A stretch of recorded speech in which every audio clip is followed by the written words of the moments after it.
Have you ever tried to watch old school matches from Wings of Liberty or How to the Swarm era, and then you suddenly feel that the skill level is kinda lacking?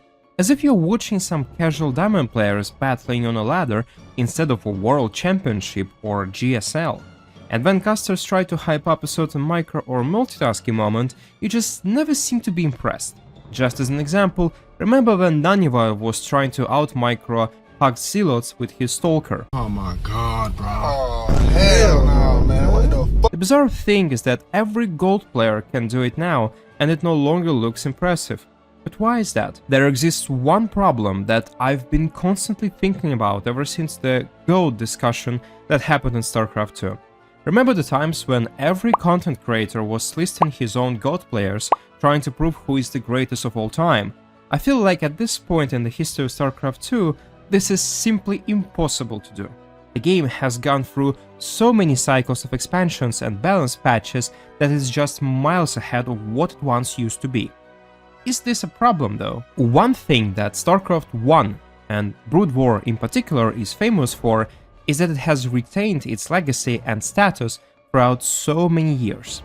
How come so many players still play and watch this game on the same balance? Why don't they get bored like many of us do in StarCraft 2? There is another thing that Brood War can boast of with. It has had the exact same balance ever since 2001. And yet, no one seems to whine and complain about the balance in that game, well, maybe except for Artosis. This latter is pure abuse. Of course, such a balancing method would not really work in StarCraft 2. These two games are completely different, and Brood War is much more mechanical, which creates a larger disparity between players.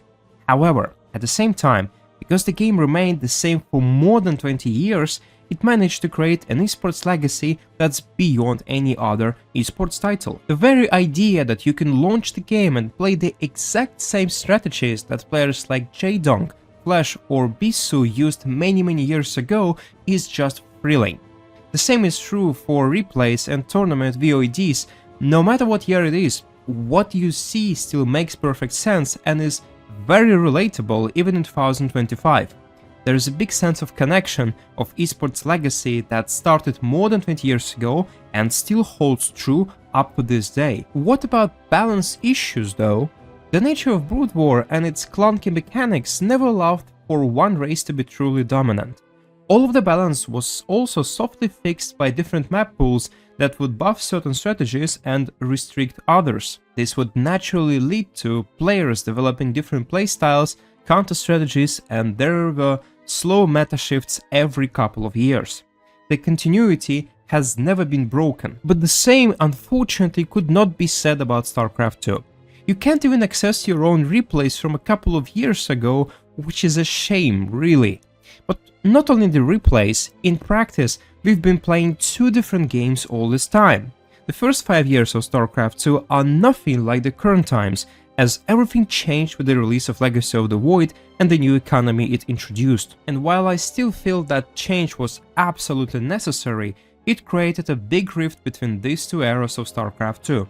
Current StarCraft 2 is much more mechanical. It requires a higher level of multitasking and speed overall, while Wings of Liberty and How to the Swarm relied more on build order preparations and timing attacks. This is why watching any old school StarCraft 2 creates such a strange impression.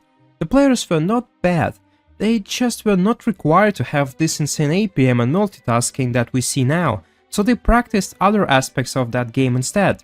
Hence, it's extremely difficult to find one single GOAT player because of all those drastically different circumstances. It's hard to guess how MVP would play in Legacy of the Void or what would happen to life in that expansion. But what is even more weird, even within the scope of Legacy of the Void, the game has changed so much that sometimes it becomes hard to directly compare players. I kinda feel like it's impossible to compare, let's say, Zerg players in 2018 to Zerg players now. The balance, maps and even units were so different that it is hard to tell which period had stronger Zerg players. Were they playing so well in 2018 or was it just balance favored? It's really complicated. What is even more complicated is that even the very same units we have now have gone over dozens of different iterations and changes.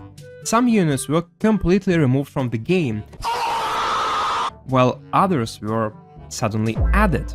Some units were changed so many times that I don't even remember what it used to be like many years ago.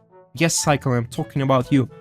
So even though we've been technically following the same game for 15 years, if you take a closer look, it seems that it was split into many different periods. With that said, StarCraft 2 never had a one true GOAT, maybe except for Cyril, because Cyril has been winning large since 2017. He has seen a lot of patches and big changes, from maps to units, and he still remains on top. However, if you also take into account that Maro and Hero also had some great results in How to Do Swarm and have been playing this game longer, then it's again quite complicated. Is it confusing for StarCraft 2 esports history? Probably yes. Is it bad though? Probably not. On the bright side, we have witnessed a lot of changes that many games never experience. There are many cases when people didn't enjoy past versions of StarCraft 2, but came back with lot or particular patch or meta.